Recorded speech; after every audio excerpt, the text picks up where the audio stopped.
Estamos de volta e hoje estou conversando com o meu consultor literário, James McSeel, sobre a literatura de autoajuda, sobre as mudanças que precisamos empreender em nossas vidas. No primeiro bloco, ele comentou sobre a vida dele, contou sobre como ele realiza o trabalho dele como consultor literário. E agora vamos ver, será que a autoajuda funciona mesmo? Eu sou suspeita para falar, afinal, eu estou lançando o meu 4º livro de autoajuda, em coautoria com o norte-americano Richard Prevoli, que foi apresentado a mim por James McSeel.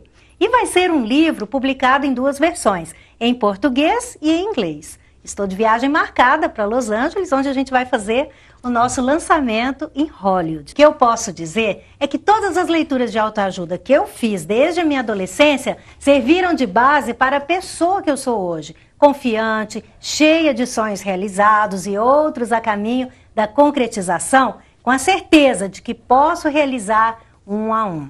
James, e aí, fale pra gente um pouco, porque o que existe de preconceito com essa palavra, né, autoajuda, quem são essas pessoas que têm esse preconceito? Pois é, depende do preconceito de quem, porque eu vejo assim, porque a minha área na literatura é uma área técnica, então eu trabalho com números. Isso. Então, para alguns dos teus telespectadores, se eles forem à internet e buscarem o Nielsen Bookscan, é um sistema que funciona na Europa e nos Estados Unidos, em que nós podemos ver quase em tempo real quais os livros estão sendo vendidos, onde eles estão sendo vendidos, até mesmo o preço, tudo, ou seja, tudo é em aberto. Tá? Então, quando nós vamos ao Nielsen Bookscan, praticamente de cada 10 livros vendidos, 9 tem a ver com o autodesenvolvimento. Claro, quando a gente pensa, por exemplo, assim, autoajuda, depende o que é autoajuda. E raramente assim eu penso também em livros, eu penso em textos. Porque, por exemplo, se nós pensarmos em textos de autodesenvolvimento, os próprios textos sagrados das religiões, das principais religiões do mundo, os textos sagrados, são textos de autodesenvolvimento. Quer dizer, no momento que tu lês a respeito de um mito, aquilo está te passando uma mensagem, espera-se que aquela mensagem, de alguma forma, vá mudar a tua vida. Então, quer dizer, são dos textos mais antigos da humanidade. Se eu pensar autoajuda com o que a gente chama em inglês de how to, como fazer alguma coisa, então instruções, como construir uma casa, como consertar um sapato, como plantar uma lavoura, como misturar uma poção, também estão entre os textos mais antigos da humanidade. Então, na verdade, há uma longa tradição, talvez os primeiros textos para completar da humanidade tenham sido textos de um tipo de autodesenvolvimento, porque embora eu tenha quase absoluta certeza que foram histórias que as pessoas contavam, mas histórias com um propósito, com o propósito de fazer com que alguém visse o mundo de uma outra maneira. E quem ouvia pensava a respeito daquilo e, sem dúvida, se modificava. Se tornava... Servia de inspiração mesmo. Servia de inspiração, quer para o bem, quer para o mal. Mas, de qualquer forma, servia de inspiração. Então, isso prova que esse fenômeno que algumas pessoas dizem, o fenômeno do autodesenvolvimento, ou o fenômeno da autoajuda, e, na verdade, falam como se fosse alguma coisa nova. Eu digo, não. Se eu leio a Bíblia, me parece que já tinha alguma parábola...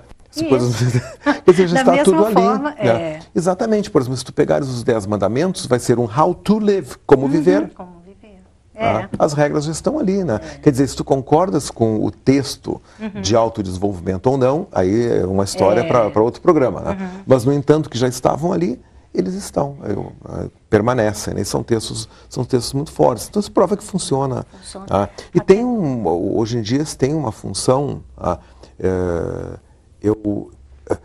porque nós vivemos numa sociedade em que tudo tem que ser feito com uma certa celeridade, porque o tempo é escasso.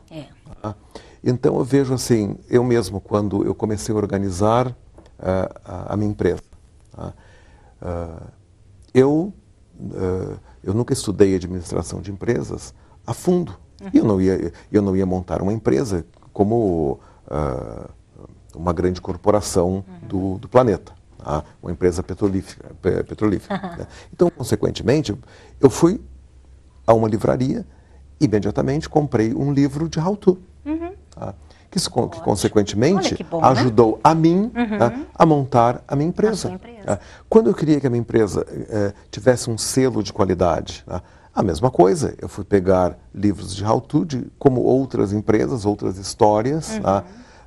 De pessoas que conseguiram um selo de qualidade, eu fui lá e eu aprendi. Isso. Por quê? Porque é um modelo. É um modelo, exatamente, foi atrás de um modelo. modelo. Tá? E, ao mesmo tempo, as histórias inspiracionais, as motivacionais, elas são muito interessantes, porque muitas vezes são histórias curtas, elas te dizem alguma coisa em determinado momento. Né?